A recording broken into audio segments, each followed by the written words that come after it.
Hi, this is Chris Young. Welcome to episode 79 of Contemplating Life. In this episode, we wrap up talking about my 2 years working at the IU Department of Medical Genetics.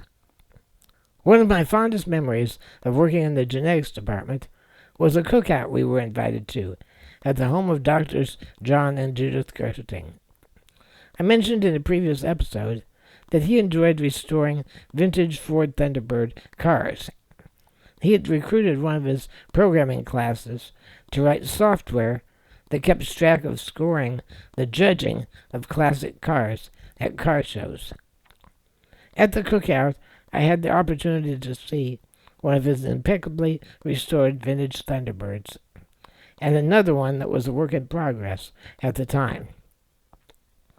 After my dad picked me up, I told him about it. He was quite angry. "Why the hell didn't you tell me about it before we left? Didn't you think I'd be interested in seeing his car collection?" "Whoops. Sorry, Dad. My bad." Dad didn't restore classic cars, but he enjoyed working on them. He did a phenomenal job restoring an old junk pickup that he bought from my brother-in-law. I should have known he would have enjoyed seeing Dr. Gersting's vehicles. As I mentioned before, eventually the genetics department began to run out of money. The work we did there was almost entirely funded by grant money. Research grants take a long time to process. You have to search for where the grant money is available. You write a proposal that you think will interest them. Then you wait, sometimes months, while your proposal competes with dozens or more other proposals, all of which want the same small batch of money. To keep a steady flow of money coming in, you have to plan far in advance. Now, we've spoken at length about Dr. Donald Merritt, the department chairperson, who interviewed me for the job. Even though he was a bit of an ass, I'm sad to report that he had developed skin cancer and had to resign, and he eventually succumbed to the disease. The next person in line, I forget his name, was appointed acting chairman. The problem was he didn't want to act until he was certain he was going to become the official chairman. There was a possibility they'd hire someone from outside the department to take over. We had an acting chairman who wouldn't act. Our database project was Dr. Merritt's pet project, and no one was sure if our project would be a priority for the new chairman.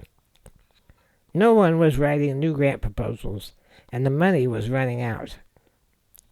One of the geneticists, who was more closely a supervisor than Dr. Merritt was a Korean-born guy named Dr. Kwang Kang. He wrote a grant proposal and asked me to proofread it.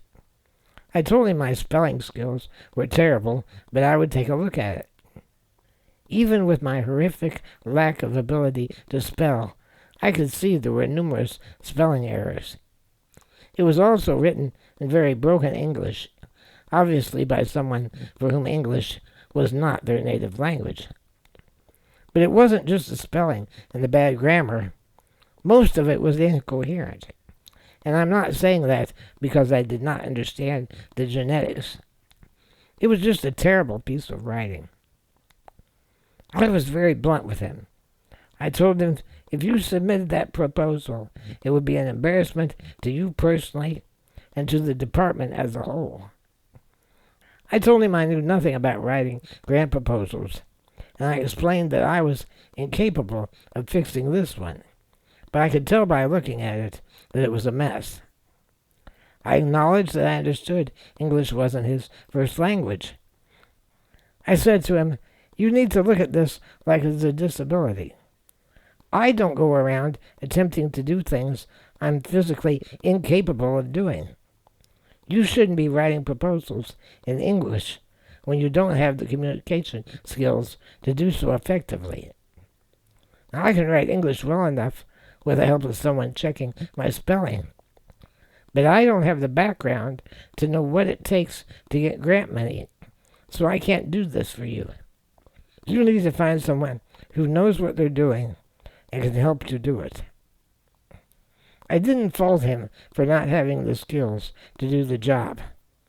I did fault him for not recognizing his own limitations before he nearly made a fool of himself. So there was a fixed amount of money left, and no new money was coming in. It was just a matter of time before the entire project would be shut down. And even if we did get money in time, it was unlikely that the funding levels would be as high as they had been. People started looking for employment elsewhere. They had spouses and children to think about. They couldn't afford to be off work for several months until they found a new position. On the other hand, I was living with my parents, paying the token rent. If the project shut down, it took me 6 months to find another position, I could handle it. Linda, that divorcee who continued to sleep with her ex-husband, was the first to go. I don't know where she ended up finding employment. When she left, they didn't replace her, which meant that the rest of us could stay a little longer. I moved into her office, which was one of 3 immediately adjacent to the computer room. Before that, I had been in an office across the hall.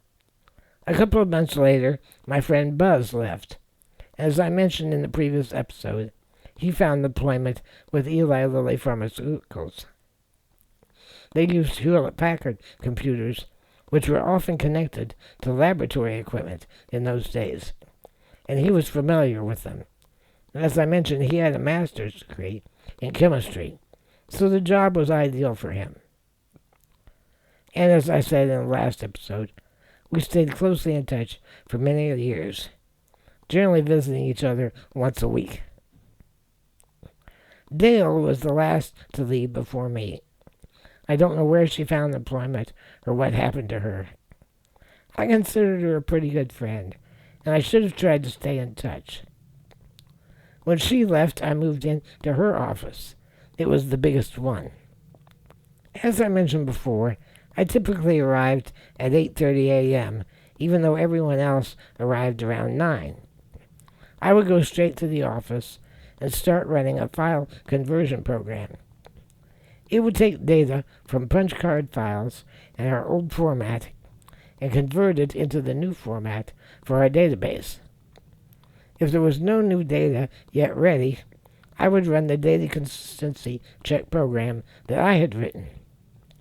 These programs would take a couple of hours to run, so I would start them early in the morning and then go off for breakfast at the Student Union building. That building was about 2 blocks away, across the medical center campus. It had a cafeteria, bakery shop, ice cream bar, bookstore, full-size swimming pool, lounge areas, and hotel rooms typically used by people visiting the university to attend conferences or perhaps for visiting parents. It also housed IUPUI's DEC System 10 mainframe computer that I'd used remotely via computer terminals from the 38th Street campus throughout my 9 semesters of computer science studies. Beginning when I was a student programmer, I had lunch there every day. And when I went full-time, because I arrived so early, I would often have breakfast there as well. When the weather was warm, I'd go out a back door of Riley Hospital near the loading dock and drive my wheelchair in the street to the Student Union building. One day while I was on this journey, a photographer from the IUPUI newspaper snapped a photo of me from behind. You can see the photo in the YouTube version of this episode. The caption reads, "When the first warm breezes of the year caused strolling students to crowd the sidewalks of Indiana University, Purdue University, and Indianapolis last week, one student found her own way to avoid the crowd around the Student Union building. First of all, I was in the street because the sidewalks didn't have curb cuts. But more importantly, I had such long hair that the editor thought I was a girl. One day during lunch, I made my way all the way back to Kavanaugh Hall, to the newspaper offices, and asked to speak to the photographer. The guy I spoke to said, "I took that photo." "Well," I said, "as you can see, I'm not a she." He let out a sigh and said, "I knew that. I tried to tell my editor that. He insisted on the caption, even after I said you were male." Wow, so much for accuracy in journalism. In bad weather, I would take the underground tunnels that connected the basements of nearly all the buildings in the IU Medical Center. It was a longer trip through the tunnels than the above-ground journey, but I could get there without putting on a coat or being out in the weather. Most of the buildings had no doors where the basements connected to the tunnels, but the student union had a door at either end of a long hallway. The doors opened outward, so when leaving, I could just push those doors open with my wheelchair. However, getting in was more difficult. I couldn't pull them, so I had to wait for someone else to come along and open the door. Eventually, I discovered that if I took the long way around to the far basement door, it was usually cracked slightly ajar. I could wedge my wheelchair footrest into it and open the door myself. I later heard that after 9/11, all of the tunnels were closed off to public access for security reasons. They installed locked doors or steel grating.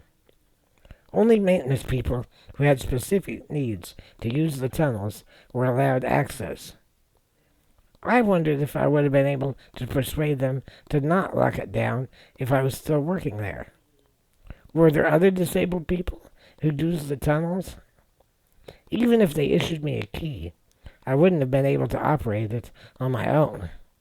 I was very disappointed, even though I had not worked there for decades.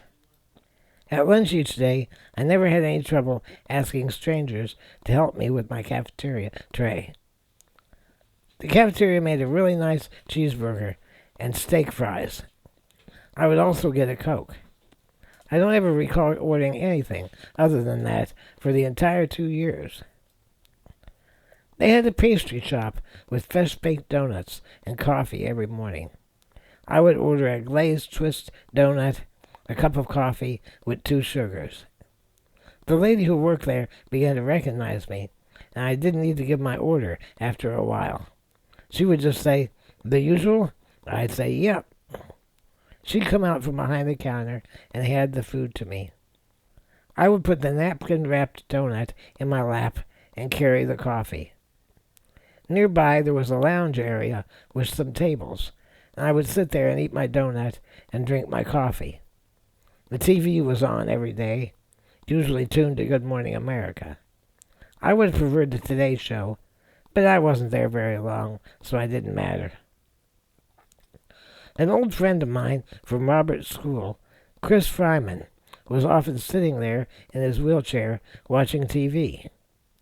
We had been in kindergarten together, but somewhere along the way he was held behind a year or two because he missed a bunch of school for medical reasons. He had osteogenesis imperfecta, aka brittle bone disease. He lived just a few blocks from me, and we rode the same school bus for 13 years. I didn't know what happened to him after high school, so I was surprised to see him there. I asked him what he'd been up to since high school, and he said, "Nothing." His dad was the building's maintenance supervisor. His parents had divorced when he was young, and he lived with his dad. He had nowhere to go and nothing to do every day, and although he was somewhat independent, he could not be alone all day. So he would come to work with his dad and just sit in the lounge of the Student Union building watching TV all day. Eventually, he found a job working in the building. As I mentioned, they had a swimming pool there. He manned the desk, checking IDs and handing out towels. I was happy he finally had a job. I spoke to his dad, Jim, one day, asking why Chris never went to college or tried to get a better job. I didn't want to ask something that personal of Chris directly. Jim explained that Chris had never done very well academically and was not college material. I never knew what kind of grades he had and presumed he was held back mostly for medical reasons. But perhaps he also had some sort of learning difficulties. After I quit working at genetics, I never heard from him again. Google searches tell me that his mother died in 2017 at age 85 and was preceded in death by her first husband, James, and her son, Christopher. I had forgotten his dad's name. Another search revealed that Jim died in 1994 at age 62. That same record mentioned that his son Chris died in 1983 at age 28. We were never very close, but I'd known him for many years, and I'm sad that he never had the opportunity to accomplish much. I hope he had a happy life anyway. I have fond memories of the Student Union building. A few years ago, I was writing a blog about my college experiences, and I went looking for a photo of the building.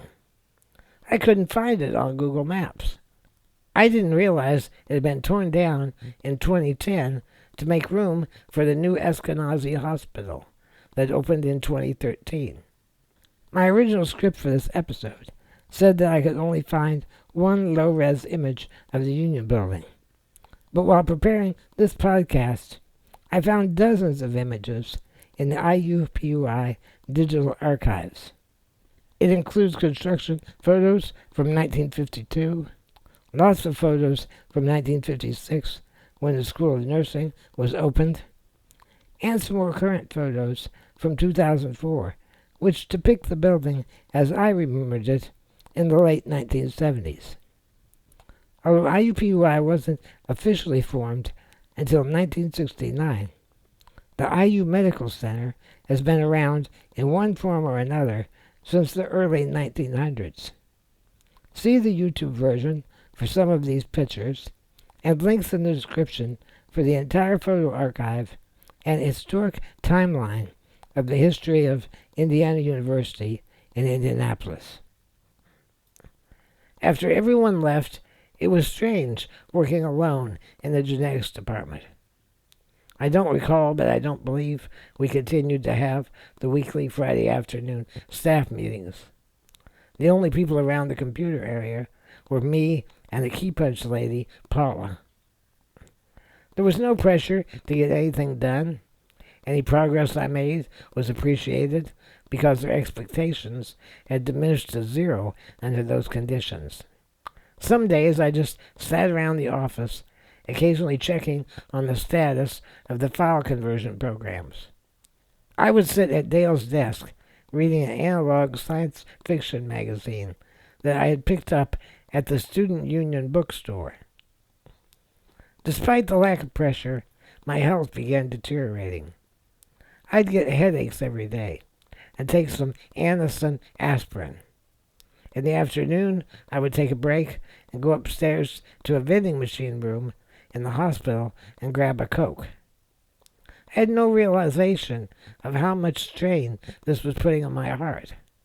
Coffee for breakfast, Coke for lunch, Coke for an afternoon break, and sometimes Coke for supper. And I was unaware that Anacin brand aspirin also contained caffeine. At the end of the day, I was exhausted. I would go to bed immediately after supper and fall asleep quickly. In the morning, I was still a mess. I became severely constipated, and I thought that I was bloated so much it was affecting my breathing. After about 3 days of this, I went into work one morning in April 1979, and I just couldn't function. At about 11 a.m., I picked up the phone and called my dad at the sheet metal shop where he worked about a mile away. I told him I had to go home. I was exhausted. As I went to hang up the phone, my arm slipped and I dropped the receiver. I managed to fling it forward enough that it landed on top of the phone, and I was able to wiggle it into place to hang up. I told someone I was leaving. I went to the lobby and waited for Dad. When I got home, I immediately went to bed. I never returned to the offices of the Indiana University Department of Medical Genetics. In our next episode, we will discuss the downward spiral of my health that turned my life upside down. I suppose before we go, I should close out the Gerstein Chronicles. Some years later, when my sister Karen was in high school, I went to a regional science fair where she exhibited. Dr. John and Judy Gerstein's son Adam, who was approximately my sister's age, was also exhibiting there, and I had a brief, friendly conversation with John. One day, my friend Rich and I were in a computer store to purchase a copy of the newly released MS-DOS version 6, and we ran into Dr. Gerstein. Google tells me that would have been March 1993. I was able to brag to him that I had co-authored a book on computer graphics. I think it was at that encounter that he had told me he had converted our entire genetics database software package to run under Fortran on an IBM PC. They had sold off the big PDP 1170 because a single PC was more than sufficient to run the entire project. The guy who was the acting chairman was finally appointed the permanent chair, and funding was finally resumed. I don't know that they ever hired any additional programming staff, but they had to hire someone to manage the database. I attended a software conference once, but I don't remember when. Gerstein was in attendance, and we had a nice chat. A few years ago, I read an article about a new and innovative educational model. You would insist that a student have complete mastery of a block of material before allowing them to proceed to more material on the subject. I laughed out loud about these innovative and new concepts. Hell, Gerstein had been doing it decades earlier. We couldn't go to the next chapter in his book until we'd passed the quiz on the previous chapter with a 100%. I heard that the Gersteins had moved to Hawaii to take teaching positions there, but they returned to Indianapolis and are now listed on the IUPUI website as Professor Emeritus. I obtained their email addresses from their staff listings on the website and sent them both an email reminding them of who I was. I included a link to that article about the new and innovative educational concept. They were both genuinely pleased to hear from me and to hear that I was alive and well. Once this episode goes public, I will be emailing them again. They're still listed on the IUPUI website as Professor Emeritus, and I've not discovered any obituaries for them, so I'm hoping they're still around. It was a great honor to study with them, and to have them consider me a colleague. I've learned more than computer programming from them both, and I cherish all these memories I've shared with you over these past several episodes. So that wraps up the story of the Gerstein Chronicles. If you find this podcast educational, entertaining, enlightening, or even inspiring, consider sponsoring me on Patreon for just $5 per month. You'll get early access to the podcast and other exclusive content. Although I have some financial struggles, I'm not into this for the money, but every little bit helps. My deepest thanks, as always, to my financial supporters. That means more to me than I could ever express. And if you can't provide support, just post links and shared the podcast on social media so I can grow my audience. I just want more people to be able to hear my stories. All of my back episodes are available, and I encourage you to check them out if you're new to the podcast. If you have any comments, questions, or other feedback, comment on any of the platforms where you found the podcast. I'll see you next time as we continue contemplating life. Until then, fly safe, everyone.